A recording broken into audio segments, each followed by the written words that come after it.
Well, for anyone coming from abroad, from another country, the first thing to be is to be modest in assessing the situation in a particular country. Of course, what strikes me whenever I come to less developed countries is how this poor part of the population manages from day to day. So I compare that to a situation in my country where there is a general guaranteed minimum income system where if you live on your own, you receive automatically from the state, if you don't have any other income, sort of every month you receive about the equivalent of 20,000 Egyptian pounds.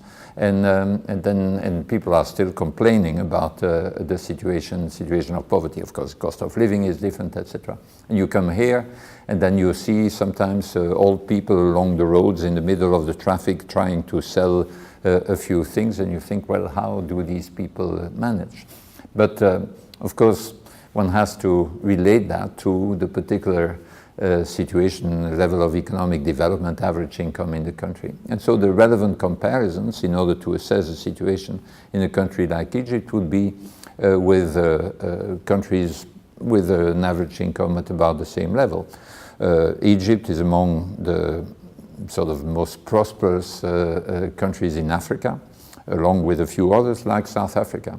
In South Africa you have in terms of social policy, you have a scheme that is really quite remarkable and makes a lot of difference, which is their non-contributory old age pension system, where you have about 70% of the older people who receive, so without needing to have contributed in the past, who receive a guaranteed income from a certain age.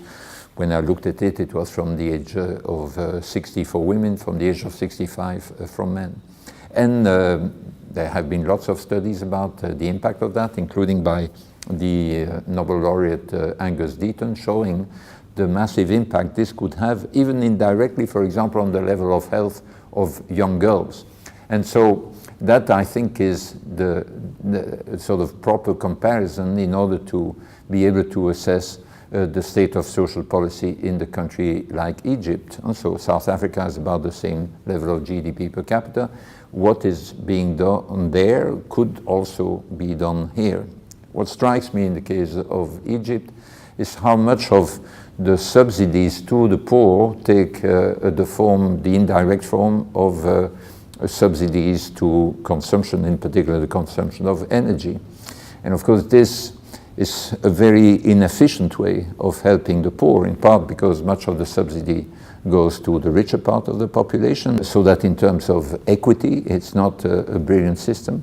And at the same time, in terms of efficiency, it's not very clever either. So I certainly, in my assessment, coming again with all the modesty that befits someone who comes from outside, I think that the move, which is attempted, I think, at the moment, to move away from subsidies to energy towards cash benefits is a good move, both in terms of efficiency and in terms of equity.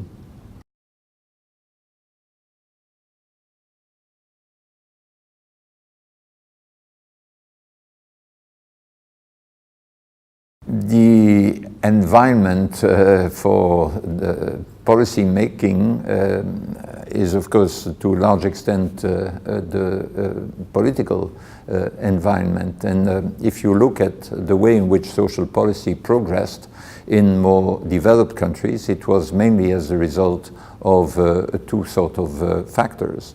One factor is the organization of the working class, the workers, who then formed the organization in order to get better wages and then in order to get better social protection. But as we saw it in a number of countries, then gradually the demands for this solidarity, this protection against risk, then extended to more and more people, including people who hadn't really contributed as much as would be required in a real social insurance system. And this gradually expanded the field of social policy in order to protect some of the most vulnerable in those societies.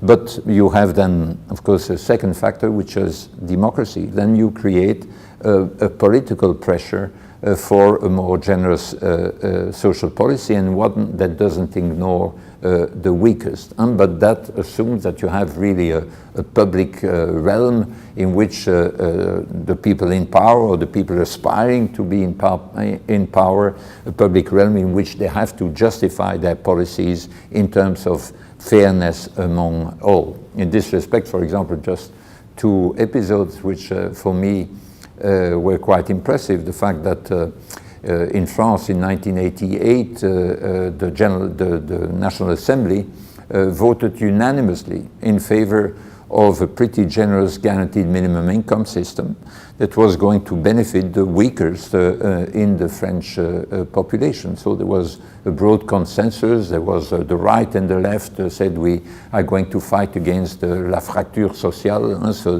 the social division between the poorer part of the population and the richer. Or closest to the Egyptian situation, I was impressed by the way in which this sort of guaranteed minimum income schemes developed in Brazil. So President Cardoso was president just before Lula, so until 2004, had made various steps in the direction of the federal government supporting local initiatives, sort of aid to poor families, and that was then part of the program, a generalization of that part of Lula's program, and that became then the very sort of broad Bolsa Familia program, which is really one of the most comprehensive aid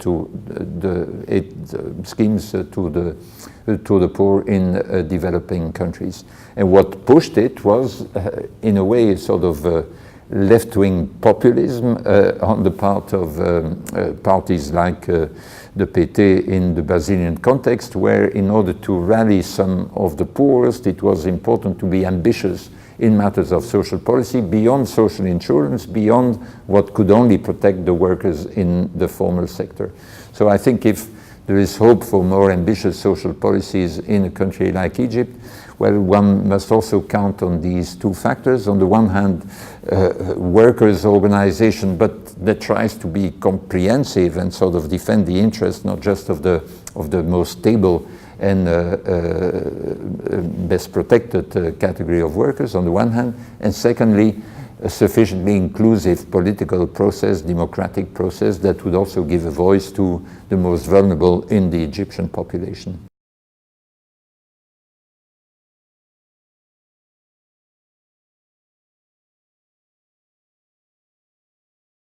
Because the universal basic income is sort of a scheme that is more ambitious and more remote from the immediate possibilities than is a cash transfer, a conditional cash transfer scheme that would be means tested and targeted at the poor. And so certainly what I believe would sort of strongly promote the thinking about and the active discussion of a universal basic income is further steps in the expansion of targeted benefits to the poor. And so apparently from what I understood, so the so-called Takaful program will be expanded, partly funded, no doubt, by the reduction in the subsidies to energy. And that is an important step in the direction also of a universal basic income. It's not a universal basic income, but introducing these conditional benefits will make evident that there are a number of problems that are intrinsically linked to the targeting to the poor, because you need to identify the poor, which is not easy at all when you have a larger informal economy. You have to try to find all these poor, despite the fact that these poor may be very badly informed about their rights and moreover be stigmatized in case they try to claim these rights. There may be quite a bit of clientelism involved in all that. And so what has happened in a number of other countries where cash benefits, conditional cash benefits have been introduced already 1 decade or 2 decades ago is that what you have in these countries is that given the intrinsic difficulties of these targeted systems, given the risk of backlash that can be created if there is a lot of clientelism, corruption going into that, some people have been thinking about introducing a universal basic income, which has the advantage of being simpler to administer, to reach the poor more easily than a targeted system. Also, it doesn't create a poverty trap, a dependency trap for the people who only receive a benefit if they can show they are poor, etc. So people have said, well, there is a strong case for a universal basic income. But nevertheless, of course, it's not that easy when you have a significant deficit, public deficit, when you have a significant level of public debt, when you have, in general, you have also tax revenues that are not that high, even relative to the GDP. And so part of the possibility of a universal basic income hinges on the possibility of making the fiscal system more efficient and more fair. And so in other countries, if I just take the case of South Africa again, people realize there that because of the size of the informal economy, the personal income tax would not be a good way of funding basic income, because it would be too difficult through that instrument to claw back the basic income that is given even to the richest people in the country. And so some people have been arguing therefore using the value-added tax, which is a form of consumption tax largely used in European countries, in fact used in all European countries. That may be a way of expanding the tax base to some extent in a reliable way. Other people have been talking in various countries, from South Africa to Switzerland, also about a general tax on all electronic transfers, whatever, whether they take the form of earnings or not. So even a transfer from a current account to a savings account would be taxed at a very low level and at a very low rate.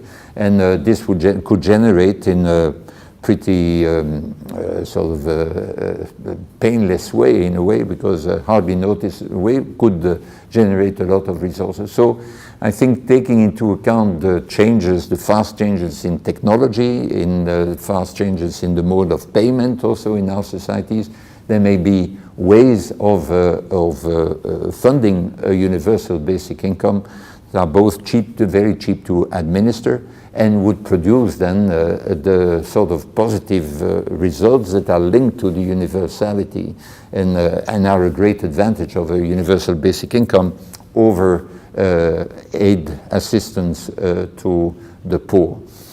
And beyond all that, and these sort of more technological, administrative conditions of possibility, I think the sort of possibility of a basic income, a universal basic income, is also linked to our capacity to imagine a better future, and it is more just and more free than the situation in which we are now. Because even the best possible social assistance scheme that is meant to help the poor, and only the poor, will always look like some sort of lateral remedial scheme to help capitalism function not too badly.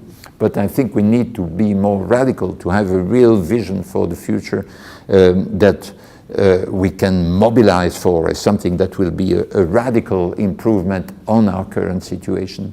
And organizing our society and our economy in such a way that there is a really completely unconditional flow that will be sufficient to cover our basic needs, and that people don't need to prove anything in order to get it, is something that can transform very deeply our society and our economy, because it will transform the nature of work. It will sort of systematically encourage, foster the development of jobs that include a lot of training, a lot of jobs of far higher quality on the one hand, jobs that you would do even for no pay at the limit, while at the same time making it more expensive to employ people in jobs that are uninteresting in themselves, in which they are badly treated. So it's really under this idea that a basic income, a universal basic income, would not only be a redistribution of the purchasing power of the people, but also a redistribution of their bargaining power, and by making the weakest in our society stronger than they currently are. In this sense, universal basic income is analogous to and equally important and really in the same league as the abolition of slavery. It's really given every member of society the real freedom not to work, just as the formal freedom, and that will not create inactivity but create a different sort of activity and commitment to society. And it's also in the same league as universal suffrage. Universal suffrage consists in giving every single citizen a little bit of political power unconditionally. It's not equalized power, but giving everyone a sort of basic element of political power. And a universal basic income would do the same for economic power.